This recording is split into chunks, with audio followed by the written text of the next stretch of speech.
Have you identified recently that your home does need sill plate replaced? Well, the next question you're going to have is how much does that cost? And that's what we're going to tackle in this video.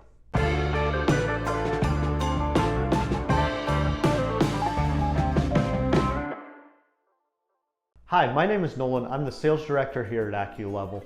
So you've recently decided that, hey, I need to get my sill plate replaced due to rot or whatever that is. The next thing that you're going to want to know is how much does that cost? We're going to tackle exactly how much your sill plate replacement costs in your crawl space.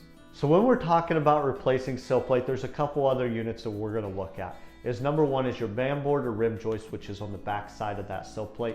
Is it in good shape, and are those floor joists in good shape? So there's some things that can affect those costs, because if either one of those units along with the sill plate are bad, we're going to want to tackle those as well. So that's something that could increase your cost a little bit. Now, the sill plate by itself, when you're talking about how much it costs, again, what we're doing is lifting those floor joists, pulling that pressure off that sill plate, pulling that out, and putting that new piece of wood back in.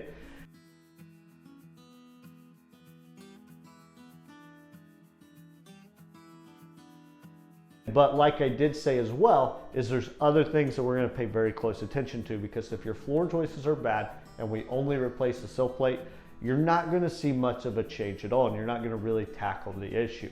And so we're going to look at those other two things, which could cause those prices to go up just a touch. But again, if it's just your sill plate, that's going to be the cost of what that looks like to get that replaced and put back. Thank you for watching. I hope this video helped you learn exactly how much sill plate replacement will cost you. For more information, check out our website below. And again, be sure to like and subscribe for more videos.